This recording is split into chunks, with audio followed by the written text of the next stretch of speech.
I'm back with MOC DMgomery.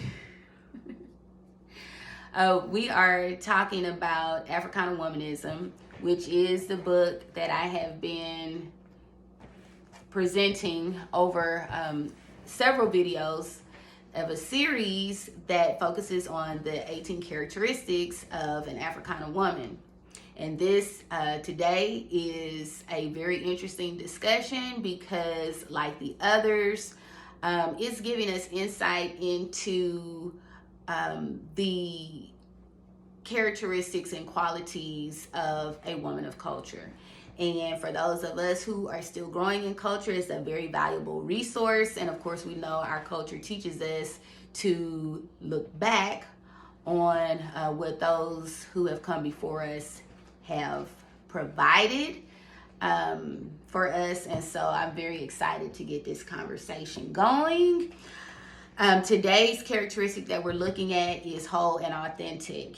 And in the book, you can see it's not a long paragraph, but there's so much in these words that I actually had to create a diagram as I was reflecting on it, because there's so much insight that you can pull from this passage. So we're talking again about being whole and authentic, and Hudson-Weems describes whole as completeness and authentic as having cultural connection. And so let's start off with the question, what does it mean to be whole and authentic? Okay, so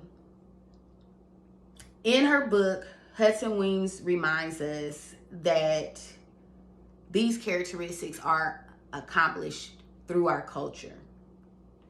Now, of course, we know that we could come up with any number of definitions for what it means to be whole and authentic. And I've heard a few, okay? But we're talking specifically through culture. And honestly, I think that is the only way that you truly can be whole and authentic is through your own culture, okay? She speaks to that as well in her book. So there's three pieces to being whole: family, home, and career. Okay, family, home, and career. Now, this diagram, I added some notes here at the bottom. I'm gonna redo it and share it on screen as well. But just for a visual, right? Family, home, and career. Let's start with family, because that is always the number one priority for the Africana woman. Our cultural heritage strongly suggests the importance of an entire family unit, is what Hudson-Weems tells us. So as women of culture, we should be really focused on building and maintaining intact households where there is both mother and father under the same roof, okay? Because there is great balance that comes from having both parents around. We don't want to forget the value of that, right? Many of us may not have grown up in a household like that. But we cannot negate the fact that children are best served when both mom and dad are contributing to their rearing on a day-to-day basis, okay? So we also know from our culture that in the Msingi, which MOC DMgomery has with him now. Can you hold up the Msingi so they can see what it looks like? Okay, thank you. That's our cultural book, okay? So it says in the book of Umoja, chapter 2, verse 9, especially important is the unity of the father and mother. All right, so we've got to start with that. So when you're talking about wholeness in the family, there can't be any pieces of the pie missing. Correct. It's a whole pie, and it has to be. It's a whole pie, or it ain't whole. Oh, it's not a whole, right? Yeah. Right. It's a whole pie. It's not a whole. I like that. That's pretty good. It's good. Okay, so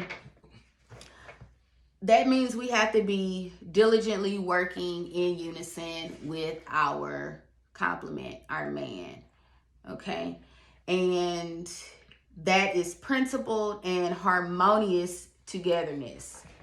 Okay, principled and harmonious. That means we're not working together in foolishness. Okay, we're working together in principled and harmonious togetherness. Okay, so operating from the same core standards is key. That means we're on the same page, right? And what are our cultural values? That would be the next question. What are these core values that we're operating from? The value orientation. Right, the value orientation is important. Value rootedness, as well as value orientation, is the key. It's the glue. Right, we can't just be black. Right. We have to have some value orientation in order to ensure that wholeness is not broken up. Right? That there is nothing that compromises that wholeness. Yes. Value orientation. Yes. And so the value orientation is the Nguzo Saba. The 7 principles. Those are our core standards. Okay. So when you're talking about the Africana woman who's looking to understand wholeness, she has to understand value orientation in order for that to be complete. Okay, can you elaborate on that? The value orientation is the glue. When the Africana woman is looking to say, how do I implement this wholeness in real life? How do I put this pie together? What are the ingredients? The first ingredient is value orientation, the Nguzo Saba. Okay, yes. She can't do it without it. That's it. Yeah. There is no other ingredient that can go first without that value orientation. Correct. Okay. Yeah, very good. Thank you. Okay, so for those of you who may not be familiar with the Nguzo Saba, the 7 principles of it are unity, self-determination, collective work and responsibility, cooperative economics, purpose, creativity, and faith. Yep. Okay. So also I want to touch on the fact that this principled and harmonious togetherness also extends out to every other member of the family, right? To every other member in that household, right? Everybody has to be acting in accordance with these cultural values and standards. This is how we are bringing up our children, with these same cultural values and standards. It applies to everyone, every member of the family. Right. Okay? Because that's how we build stronger families. And then that is what we are in turn going to see in the community. Okay? Right. Absolutely. You said something on your page not long ago. We must ensure that we eliminate the seeds of separation in our homes so that the roots of divisiveness don't grow in our communities. Absolutely. And when we talk about eliminating the seeds of separation, that could also mean making sure that we are communicating these standards with our children. And we're holding them to an expectation of these standards already we're creating glue. Mm-hmm. Because everybody, like I said, is operating on the same page. There's no divisiveness in, oh, I'm doing this over here, you doing this over here. You know, my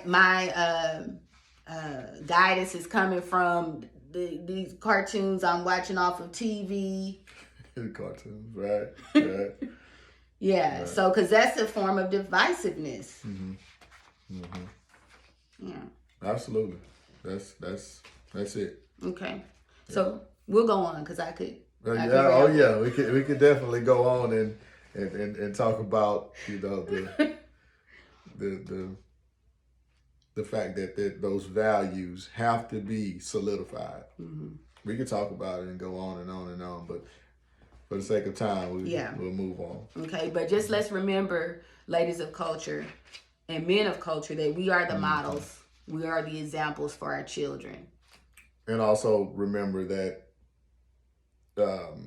if one starts with the family, when discussing family, the community becomes of necessity the next level of the concern and practice of unity. So remember, it starts in the home, and then what you see in the home will then be seen in the community.